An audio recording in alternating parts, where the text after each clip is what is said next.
Let's look at some more antiderivatives.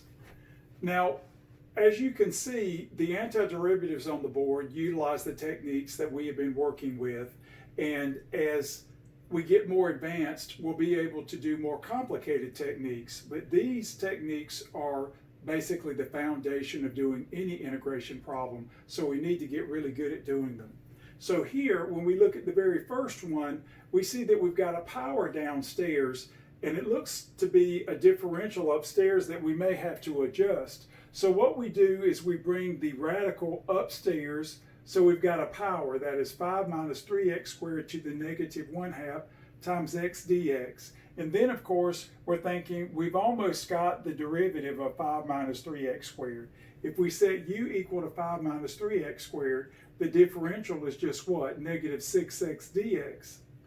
And that's not bad, but we don't have the negative 6 here. So we can put in the negative 6, as we have here, and then pay for it. And then we've got table ready. So when you look at this, we have u to the negative 1/2 power times the du. That's ready to go. Add 1, divide by the new power. So when we add 1 to negative 1/2, we get 1/2. And of course, division by 1/2 is multiplication by 2. So we get 2 times the negative 1/6, which gives us a negative 1/3. And if you like, you can write the 1/2 power as the standard radical. And then plus we add the arbitrary constant. So that's a very straightforward problem after we've been doing all these conjugate methods. Now another popular problem that comes up quite often are powers of cosine when you have a single power of a sine hanging around. Of course, the arguments need to be the same. That would certainly make the problem more difficult.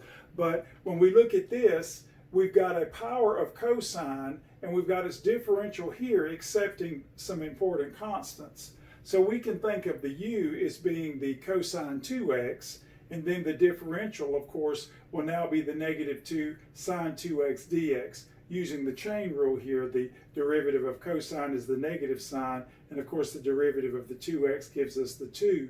So now we look at this and say, well, we just need to adjust by negative 2.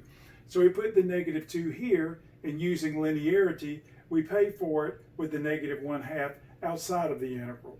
So now again, we're table ready. We have u to the power 5 du. Add 1, divide by the new power.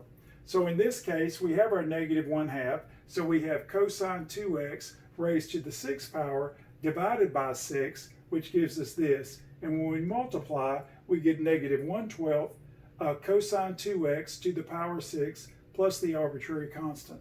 So when the problems are fairly straightforward, there's minimal work to be done, but it's very important work. And as you do these, you will get much better at them. Now, I do want to say this. We are heavily using the linearity of the antiderivative. You have to think that the definite integral will also have these properties, and it will. I'm sure that cat's already out of the bag, but there is no substitution for doing these basic integrals and developing your techniques. So as the techniques for the integration get more and more difficult, you will have the foundation to succeed.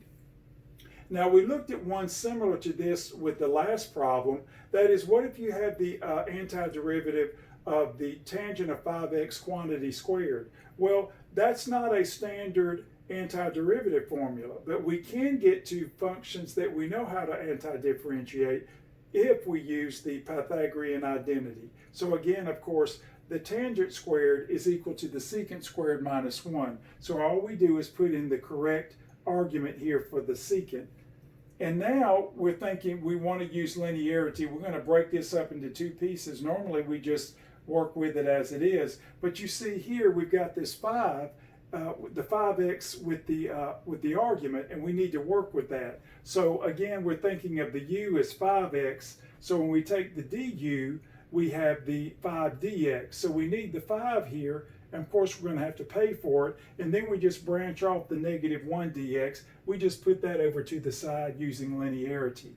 And so now this is a popular derivative formula. We know the derivative of tangent is the secant squared, so we can back up and get 1/5 tangent of 5x. And then of course the antiderivative of 1 is just going to be x when we differentiate or anti-differentiate with respect to x. So we get 1/5 tangent 5x minus x plus an arbitrary constant.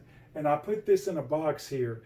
We use this over and over again. We move constants in and out of the integral sign, and we take the sums and break them up. So the linearity of the antiderivative is just like the linearity of the derivative and linearity of limits. These are important concepts. Again, I can't stress how important it is to master the basic antiderivative techniques. And we are done.